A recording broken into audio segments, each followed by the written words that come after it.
Hello, I'm Amy from moonmindology.com, and today I want to look at the chart of King Charles and his coronation.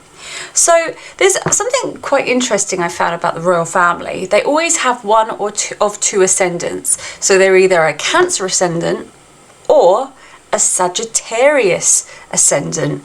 In this case, King Charles is a Cancer ascendant, and this stretches out even as far as those who marry into the royal family. So that's a really interesting thing. Let's look at first, the ascendant is in Pushya. So Pushya is a very priestly nakshatra. It's ruled by Saturn. The story behind this nakshatra is Brihaspati was married to Tara, but Surya lusted after her. Eventually he convinced her to part with her husband and be with him. So they ran off together, and Brihaspati waited for her to return, and eventually she did. The only problem was she was pregnant with Surya's son. So you can see how complicated that could be. Well, she tried to keep it as long as possible, but eventually when Brihaspati found out, he said, well, the child is just so charming. I'll take him as my own. You can see that King Charles is very much engaged in philanthropic charities and is all about giving back to the people. And he spent a lot of time, I think, in Africa. So that's something he loves, is very close to his heart, and is very associated with Pushya. Also, you have Pluto in the first house. This is a very intense and powerful placement. But of course, he's the king. It gives power, gives great power. And of course, he's the most powerful man in England at the moment. So that's quite a literal representation. And he is intense. We can see he's a very, very emotional person. I mean, yes, he had just lost his mother, but all throughout him becoming the king, when his mother died, you could see he was a very, very emotional person. Even in his first speech, very, very emotional. With Pluto in the first, there can be anger issues. So, the ruler of the first house, it goes to the 10th house. So, one of the most important things to King Charles III is his career and his reputation. So when you're part of the royal family, it is very much about your service to the people. It's all about your reputation, and you know, they remain influential and important throughout the whole time. We're always hearing things about the royal family, and people always want to know what's going on with them. So the ruler of the first is the moon, and the moon represents the mother, and it's right next to Rahu. I mean, that can be an extreme mother, or it could be an extremely popular mother. His mother was the queen. So as you can see, that's a good representation. And I want you to bear this in mind. His moon is sitting at 7 degrees, which is a very, very interesting placement, because who else has their moon around about that degree? Kamala Harris and President Joe Biden. That's food for thought. Soon, we are going to have a transit that is going to be Jupiter and Rahu crossing over that point. Also with the moon, wherever it goes, it can create a little bit of turbulence and a little bit of uncertainty. So, 10th house. What has Charles struggled with? Scandals. And of course, with Rahu there, anything that happens with his reputation is going to be bent out of shape and expanded into all expansion, because that's what Rahu does. And it has an exact aspect from Jupiter as well. So this moon is very powerful, but it's not so happy in Aries. It's powerful for the reputation, but it can be frustrated, very frustrated. And of course, your moon is your subconscious mind. If it's in a hot sign, a hot fiery sign like Aries, you're going to have hot emotions. It's intense. It's very intense. Looking at Rahu, it makes an exact aspect to Saturn in the second house. And also, so does Jupiter. And you look at Saturn in the second house and go, oh, it's in Leo, it's not very good. Well, he's incredibly rich. And it's the aspects from those two planets that really drives the second house out of control. He has an incredible amount of money. So the 10th and the 6th contain trining planets. So the second house is always going to be trined by those two very, very powerful, expansive planets. So that's why he has so much money.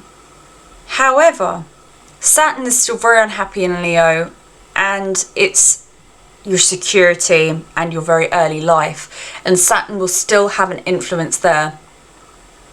So growing up, he probably had a difficult time, and I would say no matter how much money he has, there is also always a scarcity.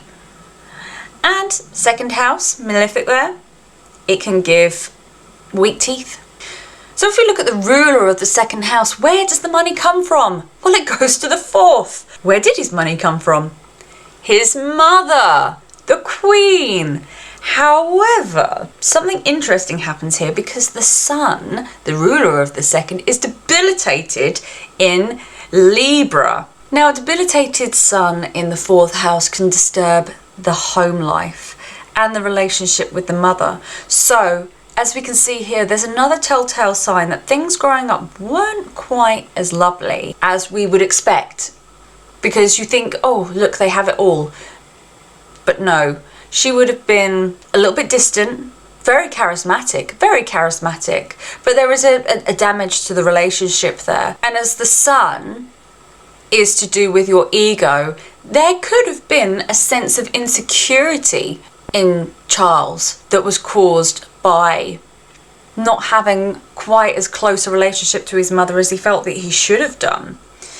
Of course, with Mercury here, he was exposed to so many cultures, so much travel, and he would have really enjoyed that. And as it's close to the Sun, that says to me that his father was also very charismatic, which he was. With K2 here, there is a disconnect. There is a separation. There is something missing. In the 4th house, that's security, and that's the relationship with the mother. So there is certainly a bit of a problem here that would have affected him psychologically. We have to also bear in mind that Mercury is in a Purgatory Yoga, which means that can have negative connotations, and it's not a great planet because it's aspected by Saturn, Purgatory, between two malefics, and it does receive a bit of power and benefic properties from the gaze of the moon. But there is so much going on there that Mercury is a planet that needs to be watched out for. One thing I would say about Mercury though is it does get a big bump from being in a Parivartana Yoga with Venus. So they are not quite as damaged as they would be otherwise. So that's a saving grace. Venus, the ruler of the 4th, is in the 3rd, and the ruler of the 3rd is in the 4th. So Venus in Virgo can give a little bit of an indulgence, and there could be a bit of a penchant and desire for art and expensive fine things, especially next to Neptune as well, as Neptune is the higher octave of Venus. So in the 3rd house of expression, I wouldn't be surprised if he plays a musical instrument. But Venus is still debilitated, regardless of whether it is in that Parivartana Yoga. There could be a bit of a problem with everything that's related to Venus. So Venus, of course, is the Karaka for romance and love affairs, as well as the wife. And when it's so close to Neptune, it's going to have an impact on it. So there's going to be this kind of scandalous nature. There can also be problems with extramarital affairs, as well as a lot of passion But Virgo can create a Venus that's quite analytical, that everything that's soft tends to be a little bit more edged in Virgo, if that makes sense. In the 5th house, Mars in the 5th house. There can be a love of sport, but it can also create a little bit of a rift between the children. So, as we know, how does anyone not know about Prince Harry? It's all over the news. Oh, the feud, this, that, the other. So this has played out, but also Mars is about the military.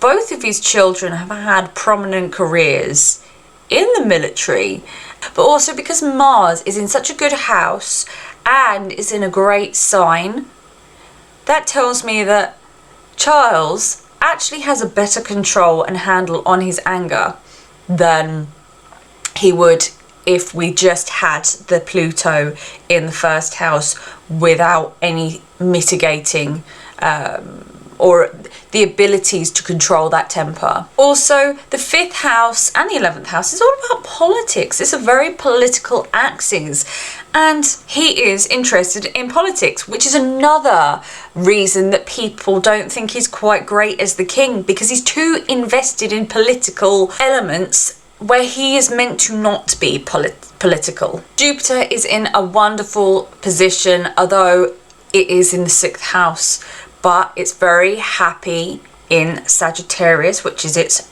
own sign of rulership. His work-related matters should go very well. I would say that he has good judgment, and his service to the people will be sound due to the fact that Sagittarius is such a righteous sign. Not only that, he will have good servants and good people who work with and under him, because this is such a lucky placement. It's also a great source of where his love of philanthropy comes from. And of course, Jupiter is all about travel, and he does travel an awful lot for his work, and he always has. So next up, what I want to do is look at the king's coronation. So one thing that is really jumping out at me, and I said earlier, on the king's coronation on the 6th of May 2023, Jupiter and Rahu are going to be knocking around the 7-degree mark where King Charles's moon is in the 10th house. So this is going to be taking place at 11 o'clock in London, and that time, surprisingly, is also a Cancer ascendant, which I'm not surprised about in the slightest. Jupiter is really strong in this position. Mercury's not so much. Once again, it's jam-packed between two malefics, but the sun is exalted. The sun is exalted. But the one thing I am not so keen on about this is the sun is very close to Uranus, which creates a bit of uncertainty. So there could be a little bit of drama. Of course, as stated before, the 6th house in Charles's chart is the same as the King's coronation chart. So you have all of that energy from Jupiter and Rahu making an aspect to his Jupiter in the 6th. This is the day he really does officially become the King of England, and his reign begins. So this is incredible for his career, as we know. Another thing I just want to say is the ascendant, if it does start at 11 a.m.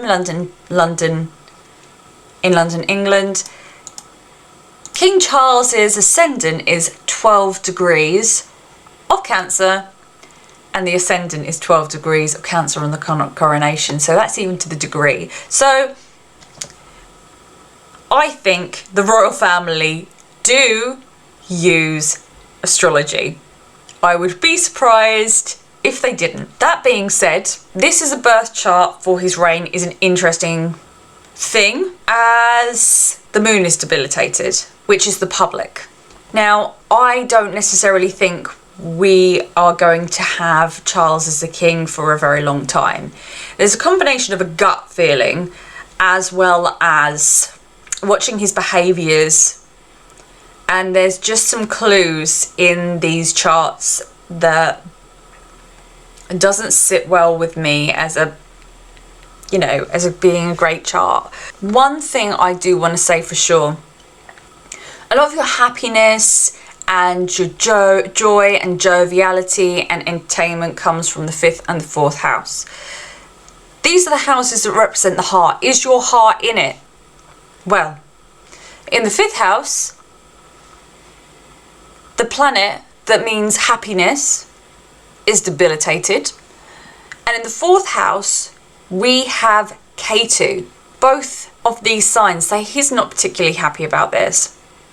And not only that, the ruler of the 5th and the 4th goes to the 12th of endings and misfortunes. They're not quite close enough to be in a significant planetary war, but Venus and Mars can be problematic when they sit together. So there's a few signs saying to me, I don't think he's going to be happy at all. Also, the 4th house is the home and the homeland.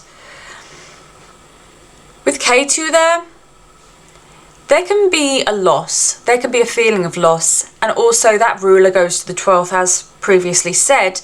That can also be a loss as well. So there could be some kind of loss of power. And we have to keep an eye on that during any Vimshotri dashas of Mars, Ketu or Venus. And December 2023 to November 2024, he will be in a Mars dasha, Jupiter, Mahadasha, Mars Bhukti. And it starts in Jupiter, Jupiter's not a problem. Jupiter's in a good position, but it's the Bhukti rulers. So from the time of the start of the coronation to the end of 2023, he is going to be in the Bhukti of a debilitated moon. It's going to be difficult. It's going to be emotional. It's going to be hard. A lot is going to happen.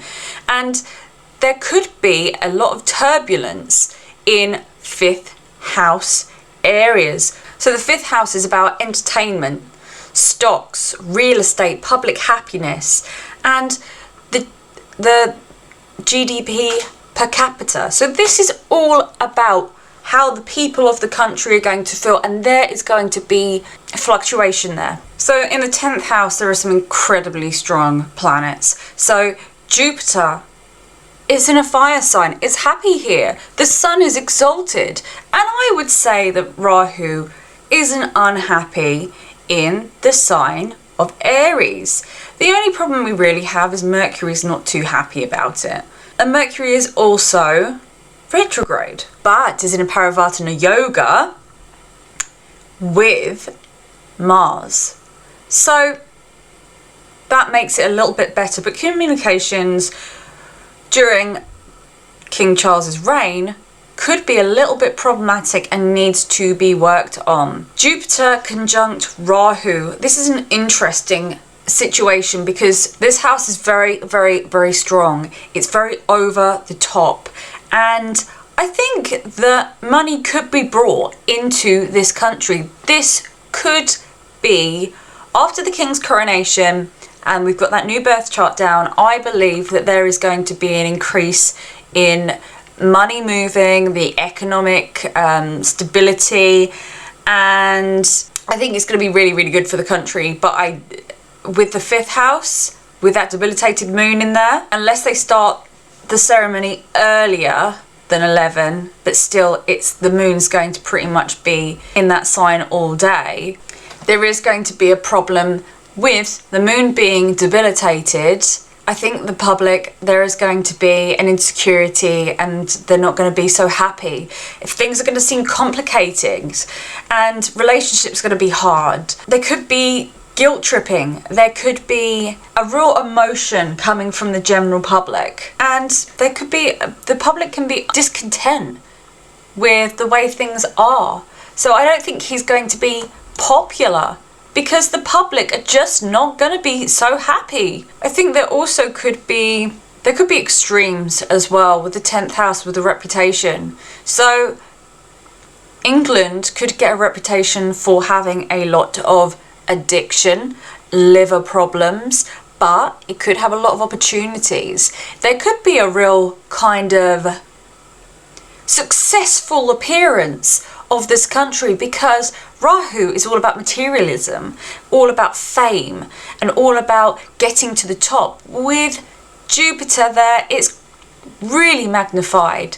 But this could be in the 10th house. This could be a leader that's too strong. If the public are oppressed and debilitated, and the leader is that strong, there could be problems. You've also got an aspect from Saturn in the 8th house. Now, Saturn in the 8th house, this could be a good thing because it could limit the amount of crime, the amount of taxes. It could limit 8th house things. So that's government debt. There could be a limit on that. It could reduce.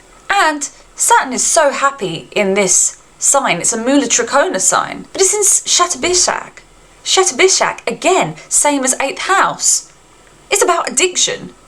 And it's making a direct aspect to Mercury and Rahu is also about addiction. So we could have a serious problem with addiction in the United Kingdom. And it could lead to an increase in liver problems because of Jupiter there. This is a possibility. Or we could have a leader who has an addictive personality and has liver problems.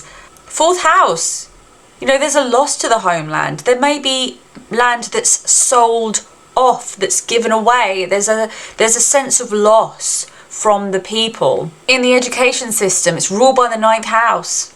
Could be confusion because Neptune's there. There could be some kind of illusion about education. There could be something that we're not quite sure about. The 9th house is also laws and the legal system.